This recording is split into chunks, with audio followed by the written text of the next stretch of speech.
Today we have the biggest matchup of our season as the number 10 Florida Gators head to number 2 Alabama in Tuscaloosa. This is for the SEC East. If the Gators can pull off the upset, they would still need help. They would need Alabama to lose to Auburn next week in the Iron Bowl, but it gives us our only chance to win the East. If not, Alabama's pretty much already locked up this division. So let's get this one underway. I'm LDJ11 and welcome into the Coach KJ Carousel Dynasty. David Hester's going to be on the return from about the 1 yard line, and that's an ugly one. He doesn't even get to the 20. Jack Garola's your starting quarterback for the Florida Gators. He's been pretty good this season. He has 26 touchdowns, 13 turnovers. It's 2-1 if you add in his rushing.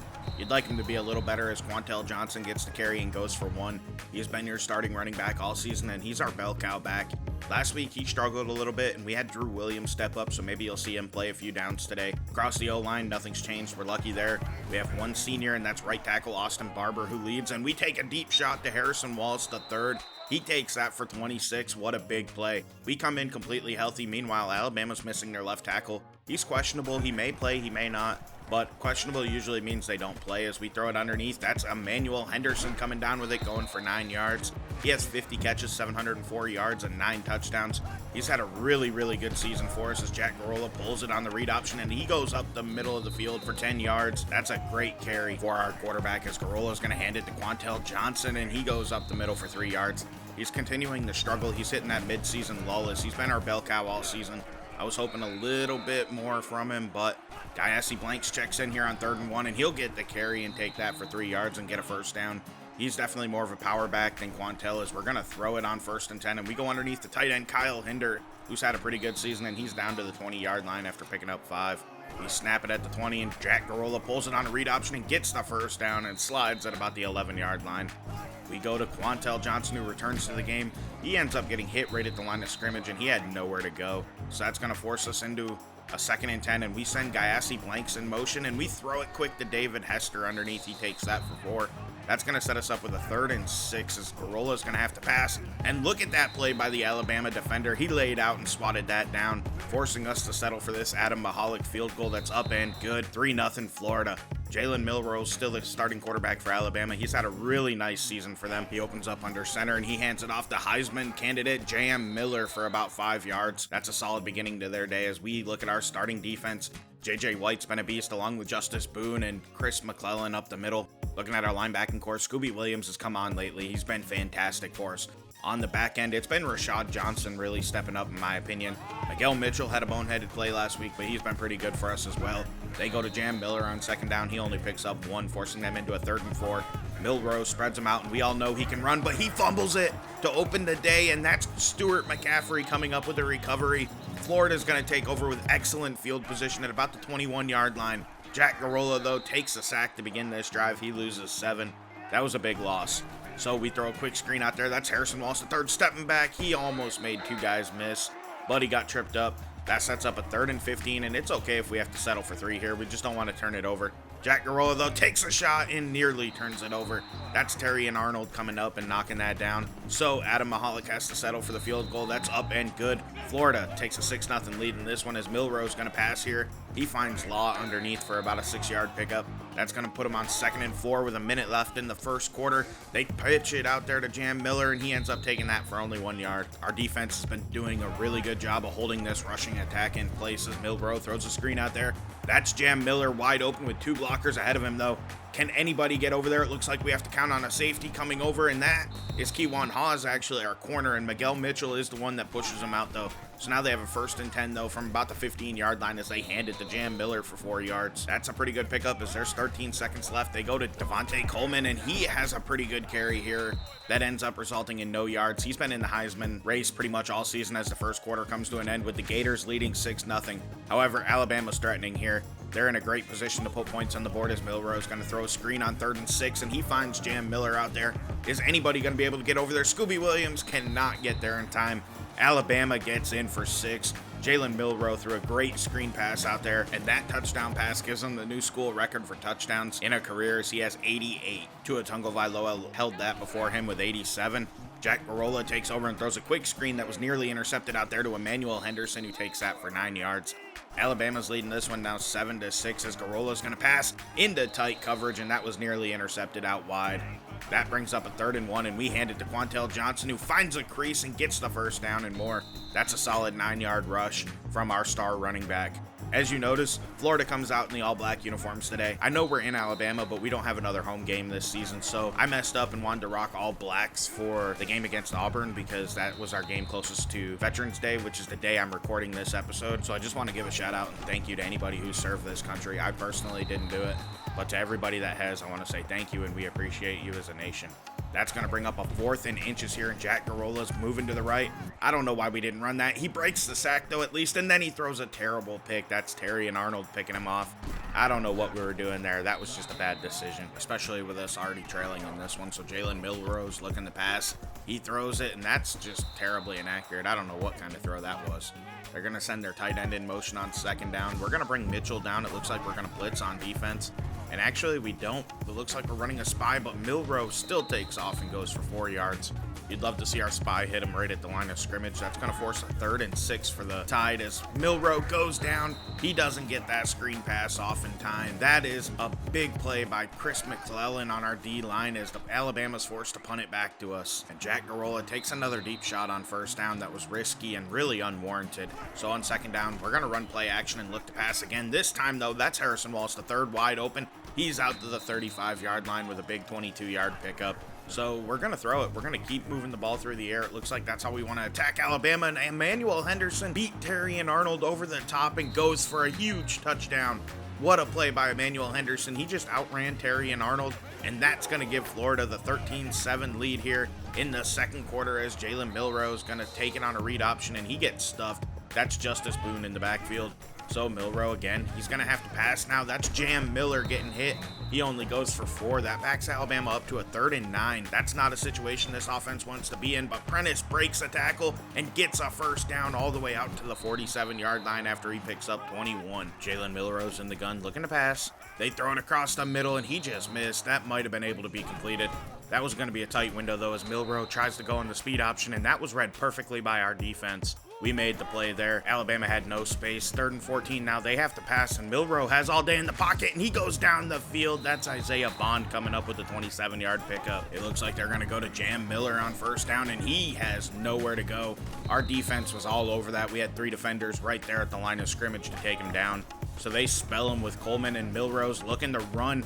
He has nobody over there. We didn't run a spy, and against Milroe, you have to. That's Rashad Johnson getting him down, but he picked up 23, setting up a 1st and goal with 2 minutes left in the half.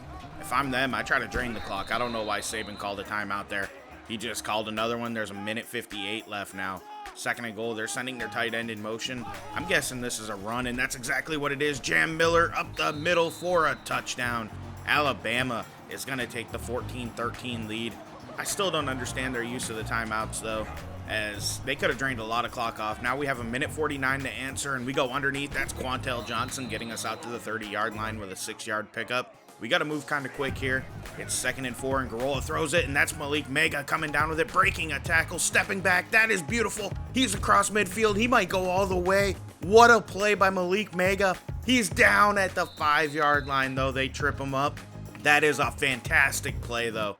You absolutely love to see the moves there. So now we need to drain the clock as we pitch it out there. That's Quantel Johnson breaking 3 tackles and going down after picking up 1. Now let's just run this clock down, and we do all the way to 20 seconds and hand it off to Quantel Johnson, who runs through a man and goes in. That's a 3-yard touchdown. Florida takes a 20-14 lead with 17 seconds left. That'll be your score as we head into halftime. You love to see Coach KJ have his team motivated in a must-win game. We have to take this if we want any chance of winning the East. And so far, Florida's shown up to play. Let's look at our stats. They're dominating on offense. They have almost 100 more yards. Rushing hasn't really been the best, but through the air, that's where they've made their hay. They have 222 yards through the air in the first half. They're on pace for over 400 yards passing. They do have 1 turnover. That's kind of normal. I just can't help it. I don't know what the issue is. I always have to turn it over every episode. but we have almost 10 minutes of possession time to just 6 minutes for them. So let's take a look at our recruiting news now. This week, I don't believe we have many. It's Emmanuel Antone, a quarterback. He's the number 9 QB in the nation out of Alabama. He's a 4-star and he chose Florida, at least as a soft commit. Next up's Nelson Lohman. He's a 5-star middle linebacker out of New York and he's soft committed to Oklahoma. We need to keep working on flipping him. And then we have Jonas Stepp. He's another 5-star middle linebacker. He ended up soft committing to Florida, so we need to work hard to keep him because a player like that, you know he's going to get a lot of attention from around the nation. Let's begin this second half. Alabama opens up with the ball, and they hand it to Jam Miller, and I don't know why he stopped there. He went for 9. He probably could have had at least 15 if he didn't stop. So now they come out in the Wildcat formation, and Jam Miller pulls it, and he ends up getting a pretty solid run there. He goes for 7. Now Jalen Milrose in the backfield all by himself. He tucks it to run. That was definitely a designed pass, but that works out pretty well as Milroe goes for 13 yards and gets Alabama another first down. It looks like they're under center, and they're going to toss it left to Jam Miller. He cut that inside a little too quick. Scooby Williams gets him down after picking up 6 yards. On second down, Jalen Milroe's doing straight drop back game, and he actually just tucks and runs. He goes to the sidelines, that way his receiver gets the block, and he gets a bunch more yardage.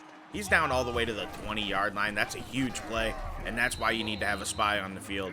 In my opinion, on second down, they toss it to Jam Miller out wide again, and they get some good blocking, and he gets a 10-yard pickup. They're going to call that 3rd and inches, though. Devontae Coleman's in the backfield next to Milroe, and they hand it to him, and he cuts that up and gets the first down. That's going to give the Tide a 1st and goal from about the 7-yard line. Miller's back in the game, and they give him the carry. He breaks Nathan Osborne's tackle, and he's down inside of the 3-yard line as Miguel Mitchell made the play, and they're going to throw with Milroe. He tucks the run, and he goes in. Touchdown, Alabama. They're going to retake the lead here about midway through the 3rd quarter, 21-20. Now let's see if the Gators can answer. Jack Garola standing in the pocket, throwing it deep, and that should have been intercepted. Terry and Arnold was there to make a play. That was just a bad decision, and Jack Garola getting a little too aggressive. Guyassi Blanks checks into the game, and he ends up losing 3. He remains in on 3rd and 13, and we have to pass now. Jack Garola finds Harrison Wallace the 3rd for a big 19-yard pickup. Coming out in the pistol on 1st down. Garola's going to hand it off to Guyassi Blanks, who gets hit immediately at the line of scrimmage. He only goes for 1 yard. My biggest complaint about Guyassi Blanks is he lacks explosiveness. They go to Blanks on 2nd down, and again, he only goes for 2 yards. That brings up a 3rd and 6. He checks out of the game. Drew Williams checks in, and Garola's on the move. It looks like we might have to tuck and run, but he throws it deep, and that's David Hester coming down with the 24-yard pickup. Jack Garola seems to be at his best passing when he's on the move, and then look at that spin move. He spun Alabama's defender around. He takes that rush for 8 yards. On 2nd down, that's a quick screen, and Emmanuel Henderson was hit immediately by Terry and Arnold. That's going to back us up to a 3rd and 4. Guyassi Blanks is in the game. We throw it out to him on the screen, and he will not get that first down. Oh, they give it to him. I didn't think we converted it. We'll take it. Jack Garola pulls it on a read option as Drew Williams checked in, and that one went nowhere. We lost 4. So Williams remains in the game. Garola's going to pass. He throws it underneath. That's Malik Mega making a play, and he fights ahead down to the 18-yard line and picks up 7, giving us a 3rd and 7. That should be pretty manageable as Garola fires it.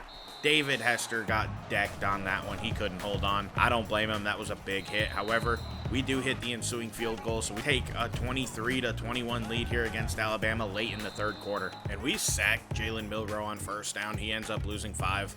So they go to pass on 2nd down, which they have to do in this situation, I think. Milroe, though, just tucks to run, and he has nowhere to go. Our guys are all over him. He does pick up 6, though, as he falls forward, but that's 3rd and 9. This is when Alabama's at its worst. Milroe in the pocket, going deep. Oh man, that should have been intercepted. Rashad Johnson had his hands on it. We'll take the stop then, the 3rd quarter, but it's 23-21 Florida. We're in a dogfight here, and we have to win this game. We cannot allow Alabama to win the East against us. At the very least, we need to put our faith in Auburn. So let's see what we can do to begin the 4th quarter. Alabama's punting it away, and we get the ball. Hester's going to be back there on the return. He takes it from about the 34-yard line. That doesn't go too far. He picks up 9 yards. And we take the field with Guyassi Blanks in the backfield, and Harrison Wallace III got decked. He got hit hard on that screen, so that brings up a 2nd and 9, and we go underneath. Emmanuel Henderson will convert it and cut back inside and get a nice 15-yard pickup. He made that work. That was good vision on his behalf. We come out in the gun. Blanks remains in the game. Garola's going to throw, and he goes to the sideline. Harrison Wallace III gets his foot down and makes a big catch there. Guyassi Blanks gets another carry here, and he's going to get hit, and he picks up 8 yards. I wish he could run through a guy. He's a pretty powerful back, so I'd like to see his power come through more as he again goes down on first contact and only picks up 4 yards. Drew Williams checks into the game, and we throw a quick screen to Harrison Wallace III, who had nowhere to go. That's going to force us into a 2nd and 10 situation. Williams remains in the game, and he's going to get a nice solid little carry there. He takes that for 6 yards. That's going to set the Gators up with a 3rd and 3, which is pretty manageable. We're in the pistol again. This time, though, we're looking to pass. Garola throws it underneath to Drew Williams, and he had nowhere to go. He lost 4 yards. That's going to make us settle for another field goal, which honestly in this situation probably wasn't the right call looking back on it. We take a 5-point lead. I don't think a 5-point lead's really worth that much, but I guess at least a field goal can no longer beat us. So there is that with 5 minutes left in this game. They come out in the Wildcat formation, and Miller pulls it and gets hit immediately. Nathan Osborne said, "I'm sick of seeing the Wildcat this season. Don't run it again." Jalen Milroe coming out to pass on 3rd and 9. He throws a screen, and that's Andy Bognom picking him off. He can't take it back to the house. He gets tackled, but that was perfect. He baited Jalen Milroe on that one. He stayed back and then stepped in front of the pass as soon as Milroe released it. Now let's see if we can get a 2-score lead. I don't know what happened there. Kyle Hinder didn't put his hands out. So it's 2nd and 10. Jack Garola looking to pass. He throws it, and that's intercepted. Are you kidding me? We just gave up a golden opportunity. Terry and Arnold picks us off again. We gotta be smarter with the ball, man. We gotta run it in this situation and drain the clock. I don't know what Coach KJ is thinking. I hope he figures it out, though, because he seems to be costing the Gators a little bit with some of his decision-making as well. Milroe takes it for 17 on the next play, and then Milroe again is going to tuck the run. Let's see what he can do on this one. He has another big gain. That one's going to go for 16 yards. This Gators defense is getting gashed, and there's only 3.5 minutes left, so they can't afford to give up a score here. And Jam Miller gets the edge and goes all the way down to about the 26-yard line. This defense has proven to be tired, I think, right now. Our offense should have drained the clock a little bit more. They made a play to seal it, and then to have us just screw it up immediately on offense has clearly hurt their confidence. But we've stepped up, forcing Alabama into a 3rd and 8. Let's see what Jalen Milroe can do. He throws it underneath. That's Betro making the reception. It only goes for 3, though, so they're stuck at a 4th and 6. And Milroe's going to have to pass as we keep him in the pocket. That's Jam Miller underneath, and our defense gets the stop. Alabama does have all 3 timeouts, and there's still a minute 57 left, so we need a first down in order to make them use all their timeouts. Let's see if we can do it. Jack Garola gets 10. That's a first down. However, Alabama does use one of their timeouts. Let's see. Probably going to need at least one more first down to seal this, as Garola does get it. Now, I don't know. We might actually need another one, as Alabama still has a timeout. We got those a little too quick. Maybe Gayassi Blanks gets the carry on first down. Alabama uses their final timeout on a 6-yard pickup. That's a minute 44 left, so I think if we get one more first down, this game's over, and Jack Garola does just that. He picks up 12. Now I think we can run the clock out and seal it. We are going to run the ball, though, just to be safe with Gayassi Blanks. My math's a little fuzzy at times, so he picks up 1. That's going to give us a 2nd and 9 with 30 seconds left. We go back to Gayassi Blanks, and that's a solid carry. He fights ahead and picks up 8 yards. That's going to be your game here. It's over. Florida knocks off Alabama, who came into this week ranked number 2. That's by far the biggest win in Coach KJ's head coaching career. And, you know, you love to see the team compete and come together. We wish we didn't have them 2 losses earlier in the season. I think even if we only had 1 loss earlier this season, we would have been in a better spot and feel a little bit better about the season after this victory. But we'll take it. We knocked off the number 2 team in the nation, who is 10-0. We keep our hopes alive to win the East. It's going to take a little bit of help. Like I said, Auburn has to also beat Alabama in the Iron Bowl next week. We'll try to keep track of that game as we go along against Florida State, and maybe we will have a chance to compete for the SEC title. But all we can do is hope now. Our player of the game was actually our kicker, Adam Mahalik. He did have a great day. He hit 4 field goals, and I mean, 12 points clearly was the difference. Plus, he kicks the extra points, so he had a great day. He scored basically 2 touchdowns worth of points for us. You know, you got to give credit where credit's due. Every now and then a kicker deserves it. Pat McAfee would be proud of that. But honestly, I'm pretty disappointed in our offense. We should have put more touchdowns on the board. It seemed like every time we got close, Alabama's defense was able to clamp us up, and we couldn't get into the end zone. Against better competition, that seems to be our problem. We were lucky enough to hold Alabama to only 21 points. I feel like in a lot of the other games against teams like Alabama, we end up giving up more points, and we can't compete with that because we can't get into the end zone. However, I can't complain and be down. We just knocked off the number 2 team in the nation. I'm so proud of our guys, and I look forward to playing Florida State and finishing this season out. Now let's take a look at the Heisman standings. Kyle McCord's number 1, CJ Donaldson's at 2, 3's Jam Miller, 4's Mitch Lieberger, and 5's Robbie Ashford. Now we're going to take a look at some award finalists just because we're so close to the end of the season. Kyle McCord's currently at number 1 for the Maxwell. Jack Garola sits at number 8. Walter Camp, it's Kyle McCord. We don't have anybody up there. The Bednarik, we have Miguel Mitchell leading the way, but we have 4 guys on that list. We stand a good chance of winning that one. The next one's the Nagurski, and that's Kennedy Pretlow. And then the O'Brien is also led by Kyle McCord. Jam Miller leads the Doak. The Blitnikov's led by Caden Saunders, who played for us at Penn State. And Emmanuel Henderson comes in at number 10. The Mackey's Khalil Dinkins, that's tight end out of Penn State. And then the Outlands led by Jed Compton, a tackle we recruited to Penn State. The Remington is Rossi out of Oregon. We have Kirbyson up there at number 4. The Lombardi's Pretlow. The Butkus is Clifton, but we have Scooby Williams at 2 currently. The Thorpe is led by Nguma out of Texas, but we have 3 guys up there, so we stand a good chance. Adam Mahalik's leading the Groza. We have nobody on the guy, and Hester comes in at number 5 on the Jet, which is kind of disappointing to me because that feels like a free win in my opinion in most situations. We just haven't done well. Now we're going to take a look at the CFP rankings. Ohio State comes in at number 1. Mid-Tennessee State's all the way up to number 2 with a 9-6 win over Marshall. They don't belong there. I hate that they are that high. 3's Oklahoma, and 4's Penn State. And if you look, we're sitting at number 5, which feels a little rich in my opinion. I don't know how Alabama dropped all the way to 7. We still have 2 losses on the season. We don't belong that high. And honestly, I probably should have adjusted the order before this, but I just went with it for now. I can adjust it later in the season. Rounding out top 25 is Kansas State and Syracuse, who moved in for the first time in the CFP rankings.